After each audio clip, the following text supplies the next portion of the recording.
ही खारी पहा खूपच खुसखुशीत आणि भरपूर अशा लेयर्स असलेली तयार झालेली आहे। आणि शिवाय आपण ही तेलामध्ये तळलेली आहे तरीही ही अजिबात तेलकट झालेली नाही। नेहमीच विकतचे बेकरीचे पदार्थ खाण्यापेक्षा हातानेच बनवून बेकरी स्टाईल ही खारी बनवली तर करण्याचा आनंद आणि सोबतच तो खाण्याचा आनंद देखील काही वेगळाच आहे।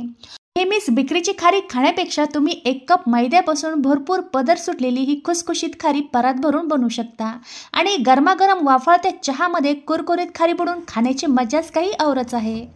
आणि सगळ्यांनाच ही कुरकुरीत खुसखुशीत खारी खाण्याचा मोह काही आवरत नाही। आणि जगात भारी चहासोबत खारी असं म्हटलं जातं ते काय उगाच नाही। तर नमस्कार, मी दीपा, किचन विथ दीपामध्ये तुम्हा सर्वांचं मनापासून खूप खूप स्वागत। तर ही बेकरीसारखी खुसखुशीत आणि कुरकुरीत खूप अशा लेयर्स असणाऱ्या खारी बनवण्यासाठी आणि सोबतच बेकरीपेक्षाही भारी चवीची खारी बनवण्यासाठी भरपूर अशा टिप्स आणि ट्रिक्स मी शेअर केलेल्या आहेत। त्यासाठी हा व्हिडिओ शेवटपर्यंत नक्की पहा। व्हिडिओ आवडल्यास तुमच्या मित्रमैत्रिणींसोबत नक्कीच शेअर करा जेणेकरून मला प्रोत्साहन भेटेल। तर चला उशीर न करता लगेचच सुरुवात करूया। सर्वात अगोदर ही बेकरी स्टाईल खुसखुशीत आणि भरपूर लेयर्स असलेली ही खारी बनवण्यासाठी या वाटीने इथे मी चाळून घेतलेला 1 वाटी भरून मैदा घेतलेला आहे। आपल्याला ही खारी बनवण्यासाठी जास्त काही साहित्य लागत नाही, अवघ्या 2 ते 3 साहित्यामध्ये ही खारी बनवून तयार होते। आता 1 वाटी मैदा घेतल्यानंतर त्यामध्ये चवीपुरतं मीठ टाकून आणि साधारण 1 चमचा यामध्ये मी ओवा टाकलेला आहे आणि सारख्या चमच्याने यामध्ये 2 चमचे तेल टाकलेलं आहे। आता इथे तुम्ही तेलाच्या ऐवजी अगदी तुम्ही इथे तुपाचा देखील वापर करू शकता। आता इथे मी तेल टाकलेलं आहे। हे तेल पिठाच्या प्रत्येक कणाला अशा पद्धतीने चोळून घ्यायचं आहे। आता इथे तेल टाकण्याची जी प्रोसेस आहे ना ती खूप महत्त्वाची आहे, जेणेकरून खारी खुसखुशीत होण्यास मदत होते। इथे तुम्ही तेलाचा किंवा तुपाचा देखील इथे तुम्ही वापर करू शकता। आता सर्व पिठाला हे मी तेल लावल्यानंतर अशा पद्धतीने मूठ वळून पाहिलेली आहे। तर अशा पद्धतीने हे मूठ वळली की समजायचं आपलं तेलाचं म्हणजेच मोहण्याचं प्रमाण एकदम परफेक्ट असं आहे। आता या पिठामध्ये थोडं थोडं करून पाणी टाकायचं आहे। पाणी एकदाच न टाकता या पिठाचा सेमी सॉफ्ट असा गोळा मळून घ्यायचा आहे, म्हणजेच या पिठाचा जास्त कडक देखील आणि जास्त सैलसर देखील गोळा मळून घ्यायचा नाही।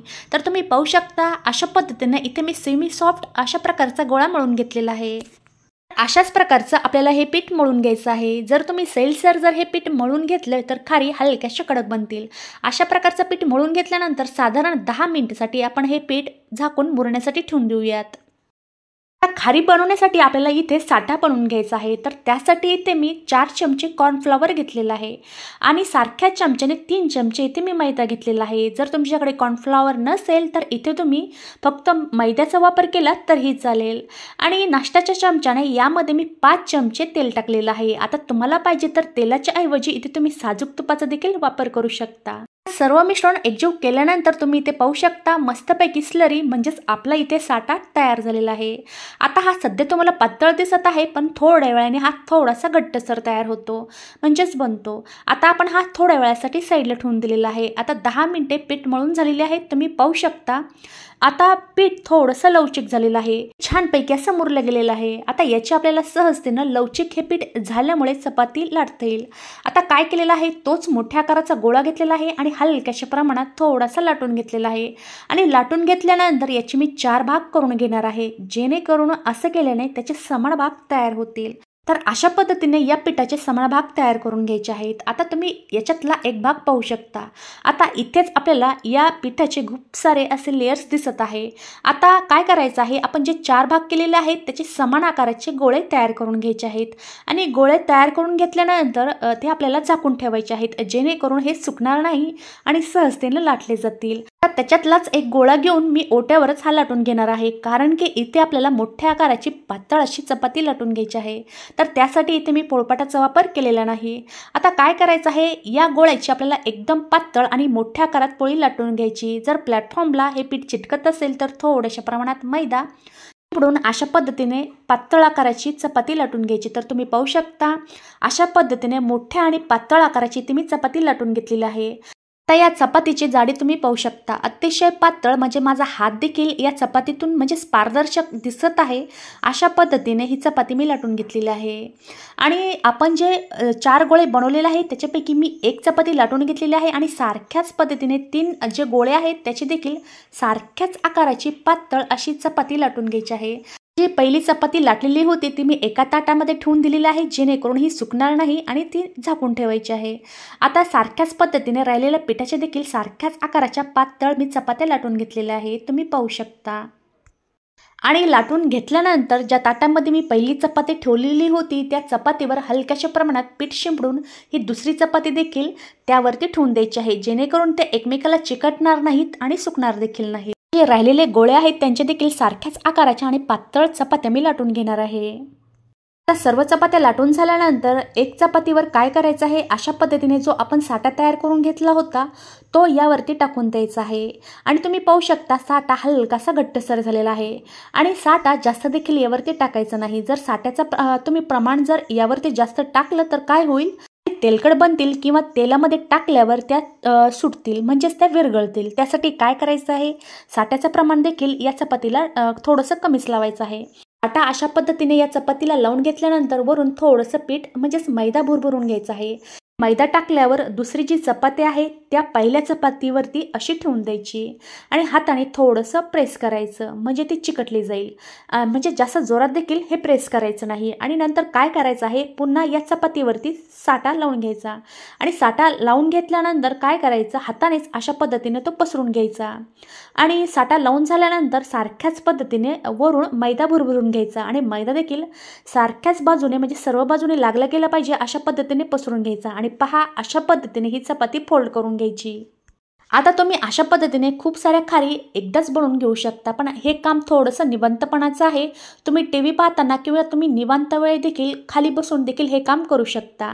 आता अशा पद्धतीने फोल्ड केल्यानंतर सारख्याच पद्धतीने साठा लावून घ्यायचा आणि सारख्याच पद्धतीने मैदा भुरभुरून घ्यायचा आणि पुन्हा अशा पद्धतीने ही चपाती फोल्ड करायची आणि हलक्या हाताने प्रेस करायची. आणि जास्त प्रमाणात देखील ही चपाती दाबून घ्यायची नाही बरं का. जर तुम्ही थोडंसं जास्त प्रमाणात जोर देऊन जर ही प्रेस केली तर याला पदर म्हणजे लेयर्स येणार नाही. आणि पुन्हा सारख्याच पद्धतीने साठा लावून घ्यायचा आणि वरून पुन्हा पीठ भुरभुरून घ्यायचं. असं आपल्याला 2 ते 3 वेळेस करायचं आहे, जेणेकरून आपल्या खारीला खूप साऱ्या अशा लेयर्स येतील. आणि पुन्हा अशा पद्धतीने फोल्ड करायचं आणि फोल्ड केल्यावर पुन्हा काय करायचं, साठा लावून घ्यायचं आणि पुन्हा पीठ भुरभुरून घ्यायचं. तर अशा पद्धतीनं आपल्याला 2 वेळेस ही स्टेप करून घ्यायची आहे. आता साठा लावून घेतलेला आहे तुम्ही पाहू शकता आणि वरून पुन्हा मी पीठ भुरभुरून घेतलेलं आहे. आता जी राहिलेली साडी आहे ती देखील पुन्हा फोल्ड करून घ्यायची. आता इथे मी 2 चपात्यांचा वापर केलेला आहे. तुम्हाला पाहिजे तर इथे तुम्ही 2 चपात्यांच्या ऐवजी 4 चपात्यांचा देखील इथे वापर करू शकता.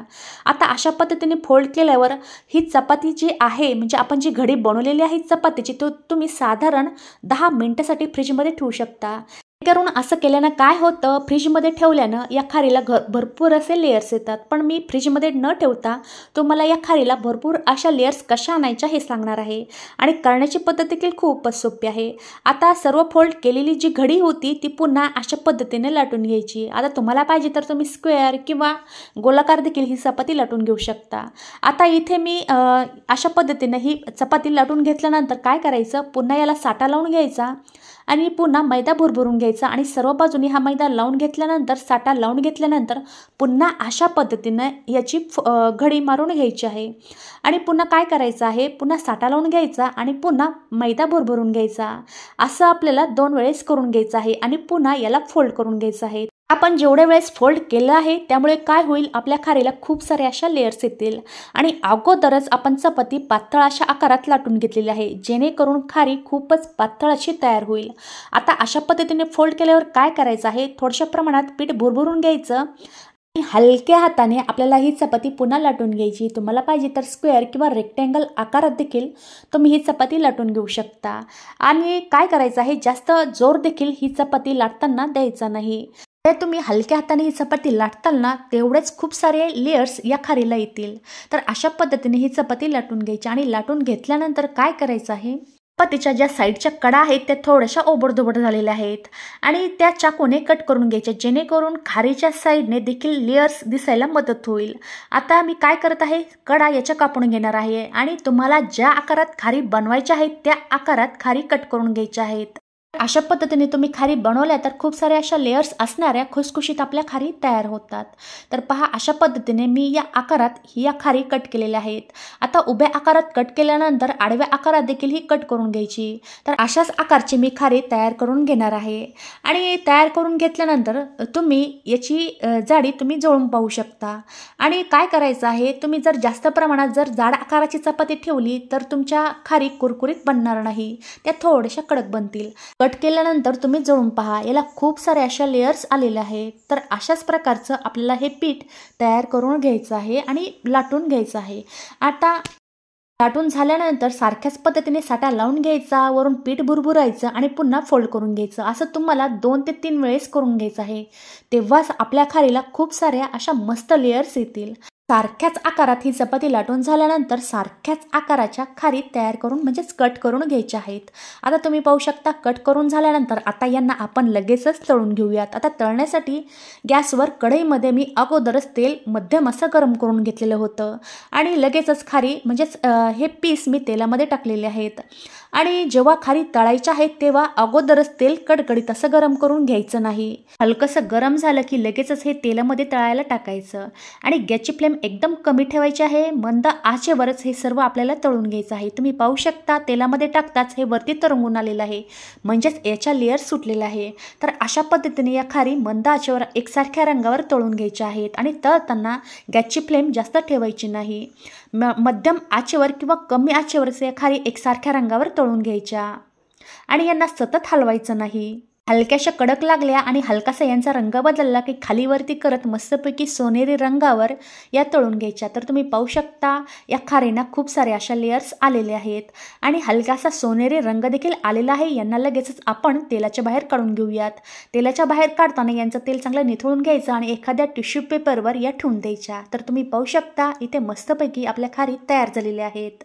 तळलेल्या खारी देखील सारख्याच रंगावर आणि सारख्याच आचेवर तळून घ्यायचे आहेत। तुम्ही पाहू शकता, तेलामध्ये टाकताच यावरती तरंगून आलेले आहेत आणि यांचे पदर देखील मोकळे झालेले आहेत आणि सारख्याच रंगावर या मी तळून घेतलेले आहेत। तुम्ही पाहू शकता, मस्तपैकी खूप साऱ्या अशा लेयर्सच्या इथे आपल्या खारी तयार झालेल्या आहेत आणि यांचा जास्त रंग देखील बदलू द्यायचा नाही। याच्या आवाजावरूनच तुम्हाला समजतच असेल की आपल्या खारी खूपच खुसखुशीत आणि कुरकुरीत अशा तयार झालेल्या आहेत। अतिशय सुंदर पदर या खारीला सुटलेले आहेत, तुम्ही पाहू शकता। तर अशा पद्धतीने 1 वाटी मैद्यापासून तुम्ही खूप अशा घरच्या घरी बेकरीसारख्या खारी तयार करू शकता। खारीसोबत गरमागरम वाफळता चहा असेल तर काही बातच वेगळी आहे आणि खाण्याची मज्जाच काही वेगळी आहे। तर अशा पद्धतीने तुम्ही 1 कप मैद्यापासून खुसखुशीत आणि कुरकुरीत खूप साऱ्या अशा लेयर्स असणाऱ्या खारी घरी बनवू शकता। तर आजचा व्हिडिओ तुम्हाला आवडला असेल तर व्हिडिओला लाईक आणि जास्तीत जास्त शेअर करा आणि तुम्ही माझ्या चॅनलवर नवीन असाल तर सबस्क्राईब करायला विसरू नका। सोबतच बाजूला असलेलं बेल आयकॉन देखील प्रेस करा, जेणेकरून माझ्या येणाऱ्या नवीन व्हिडिओचं नोटिफिकेशन तुम्हाला भेटेल। तर भेटूया पुन्हा एका छानशा व्हिडिओसोबत।